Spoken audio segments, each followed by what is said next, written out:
기술이 눈부시게 발전하면서 이제 세상은 점점 더 좁아지고 있습니다.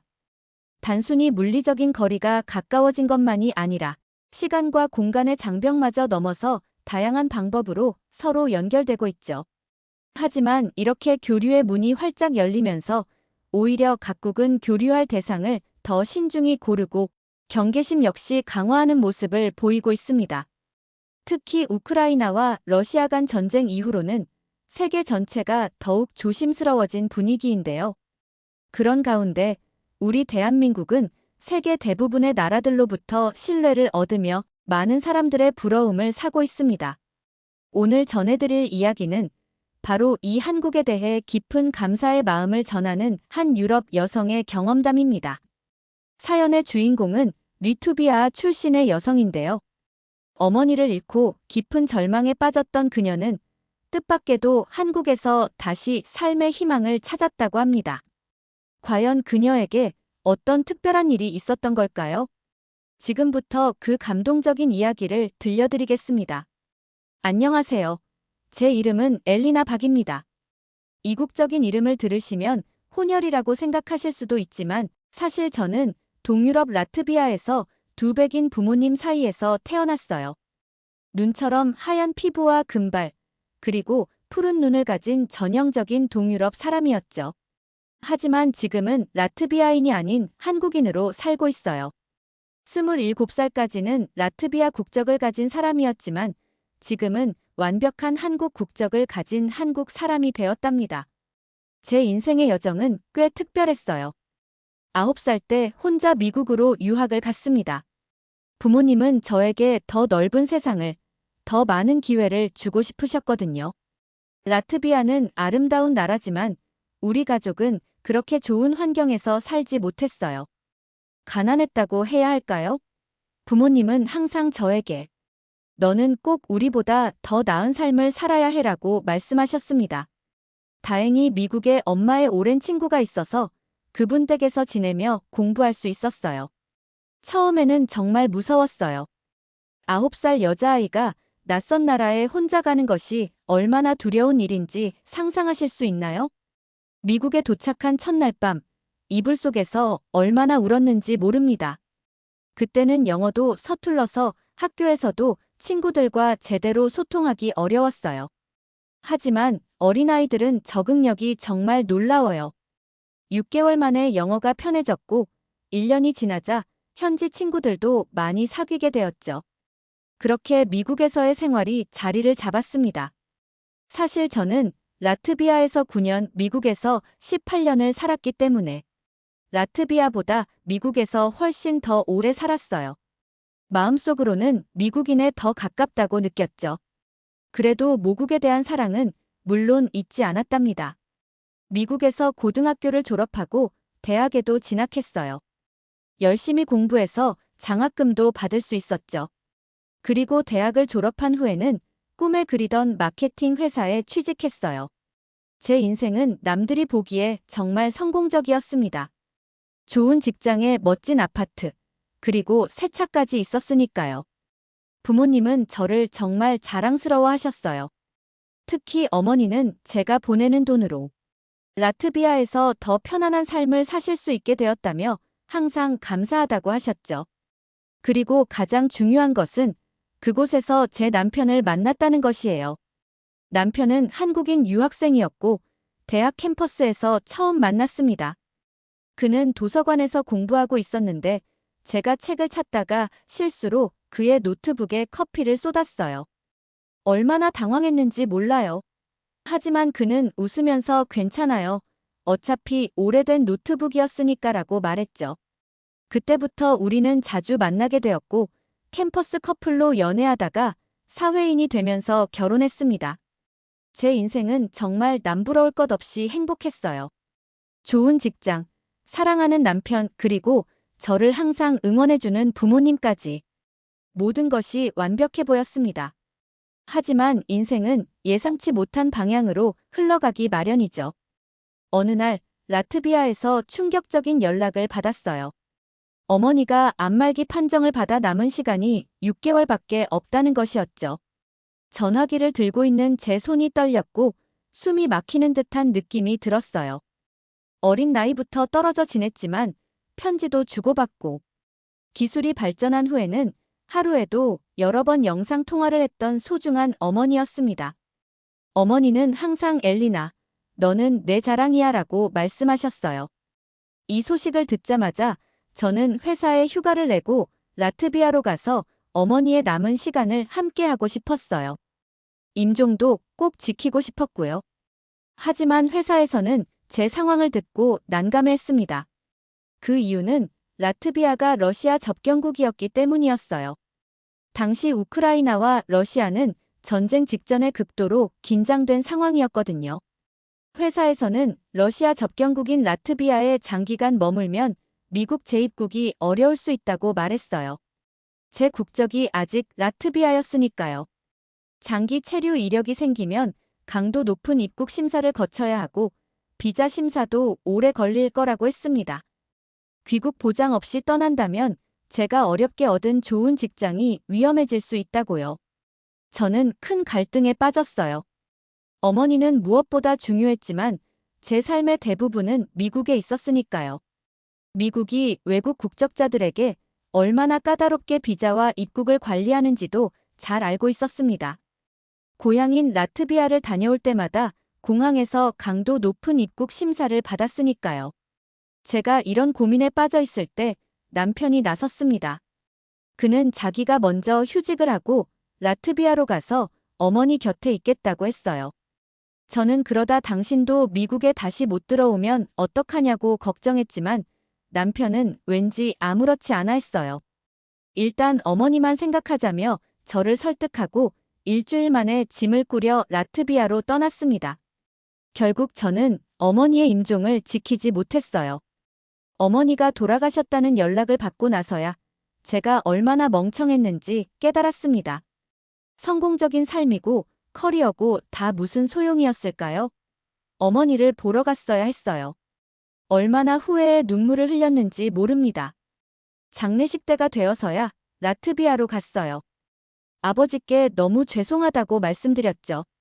그런데 아버지는 오히려 제 남편이 반년 내내 어머니 곁을 지키며 행복하게 해줬다고 말씀하셨어요. 어머니가 마지막까지 저를 사랑한다고 말씀하셨다는 이야기도 전해주셨습니다. 장례식이 끝나고 저는 미국으로 돌아가지 않았어요. 너무 힘들고 괴로워서 미국으로 돌아가고 싶지 않았습니다. 미국에서의 삶 때문에 어머니의 마지막을 지키지 못했다는 생각이 들었거든요. 미국으로 돌아가면 그때의 바보 같은 제 모습과 선택이 자꾸만 생각날 것 같아 너무 힘들었습니다. 저는 남편에게 당신 먼저 미국으로 돌아가세요라고 했어요. 저는 당분간 미국에서 살 자신이 없다고 말했죠. 그런데 남편은 혼자 미국으로 돌아가지 않았습니다. 라트비아에서 제 곁에 남아 저를 지키고 보살폈어요. 식사를 챙겨주고 억지로 바깥에 데리고 나가기도 했습니다.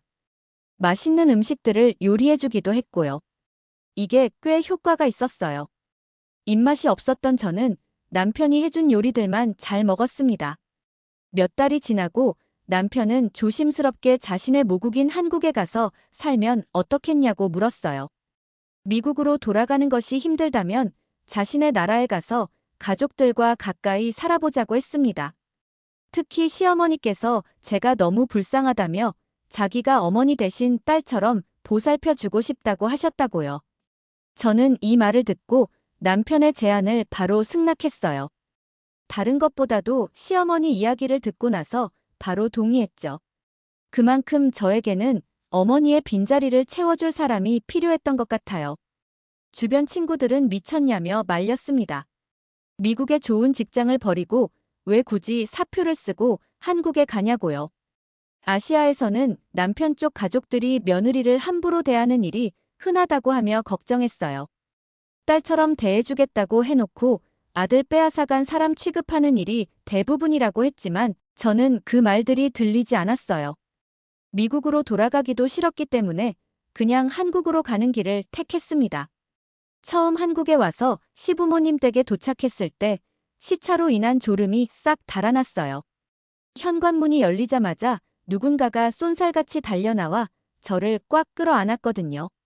놀라서 보니 시어머니였고 저를 꽉 안고 소리 없이 눈물을 흘리고 계셨습니다. 시어머니는 핸드폰을 켜서 번역기 앱에 입력된 영어를 보여주셨어요. 화면에는 얼마나 힘들었니? 여기까지 잘 버티고 와줘서 고마워라고 적혀 있었죠. 그 글을 읽자 저도 순간적으로 눈물이 터져서 현관문에 그대로 주저앉아 엉엉 울었습니다. 시어머니는 그 자리에서 같이 앉아서 저를 안고 등을 토닥여 주시며 같이 울어주셨어요. 그리고 얼마든지 울고 싶은 만큼 울어도 된다고 말씀해 주셨죠. 그렇게 집에 들어가지도 못하고 15분 정도를 울다가 겨우 진정하고 안으로 들어갔습니다. 시어머니는 당신도 20살의 어머니를 떠나보내서 제 마음을 누구보다 잘 안다며 저를 기다리며 식탁이 무너질 것 같은 양의 음식을 차려놓으셨어요. 시어머니의 따뜻한 환영과 함께 한국에서의 제 새로운 삶이 시작되었어요. 처음에는 모든 것이 낯설었지만 시간이 지날수록 이 나라가 제게 딱 맞는 곳이라는 생각이 들었습니다. 시어머니는 말뿐만 아니라 정말 저를 친딸처럼 아껴주고 사랑해 주셨어요. 특히 저에게는 최고의 한국어 선생님이셨죠. 한국어를 배우고 나서 저는 시어머니를 엄마라고 부르기 시작했어요. 그렇게 부르라고 직접 가르쳐 주셨거든요. 엄마라는 호칭을 사용하기 시작하니 더 편해지고 정말 엄마와 딸처럼 편한 사이가 되더라고요.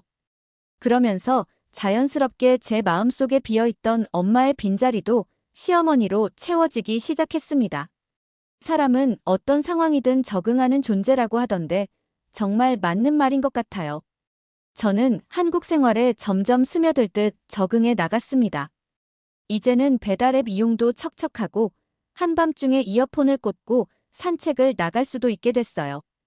조용한 밤에 산책을 하면서 머리를 정리하는 게 우울 해소에 그렇게 도움이 되는 줄 한국에 와서야 알게 됐답니다. 그렇게 힘들었던 시간을 극복하게 해준 만큼 한국이라는 나라에 점점 더 정이 붙었어요.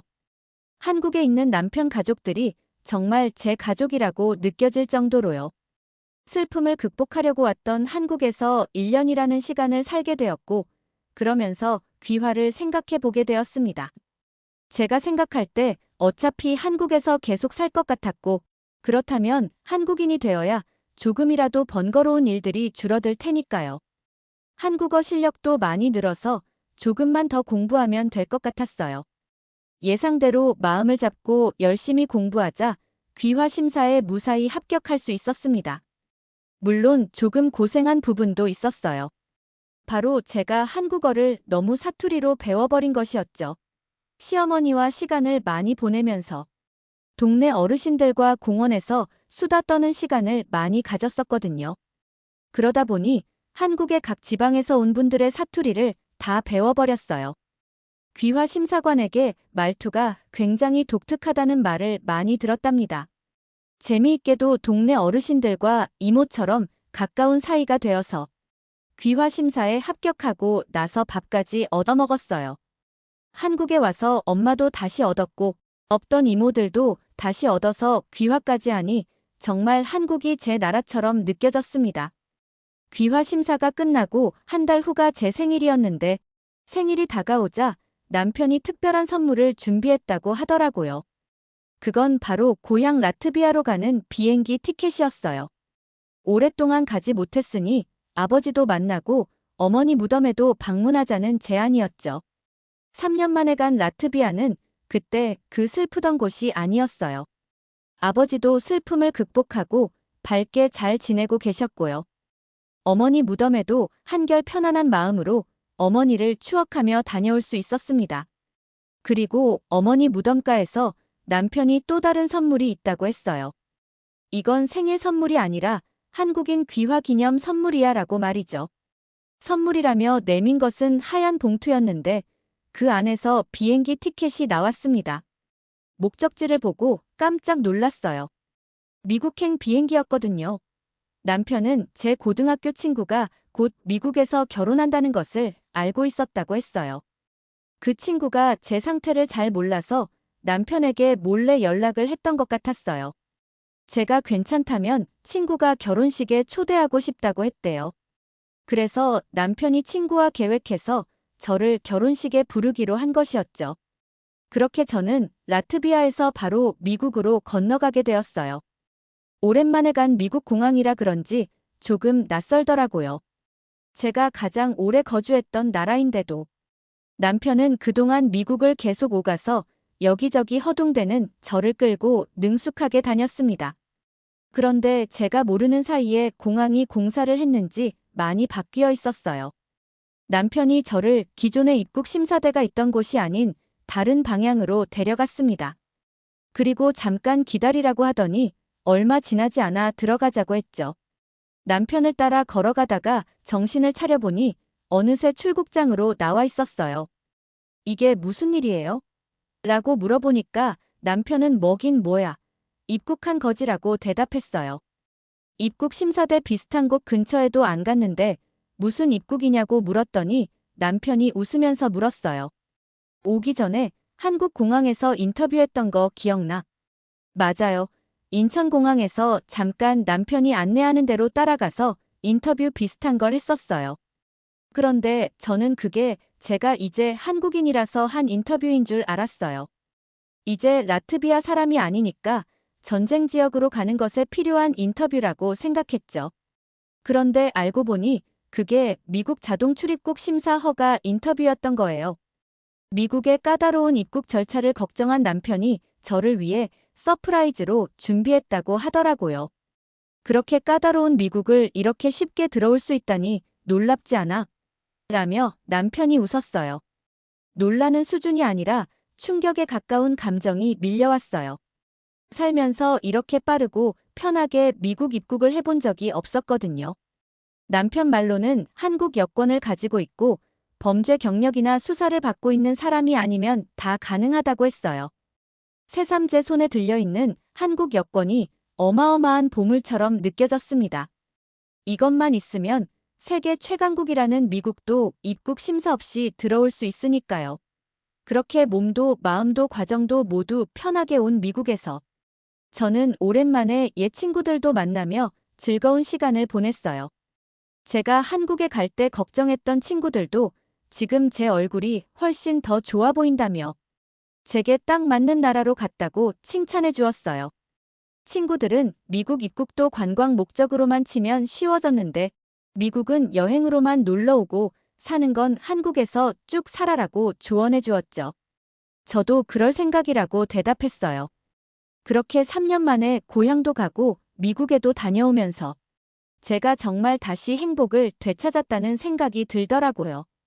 이 모든 걸 가능하도록 저를 도와준 사랑하는 남편과 한국의 시부모님을 비롯한 소중한 가족들에게 진심으로 감사하다는 말을 전하고 싶습니다. 앞으로도 행복하고 건강하게 잘 살고 싶어요. 제가 한국에 와서 가장 놀랐던 것 중 하나는 한국 사람들의 정문화였어요. 처음에는 이해하기 어려웠지만 지금은 제가 그 정의 일부가 된 것 같아요.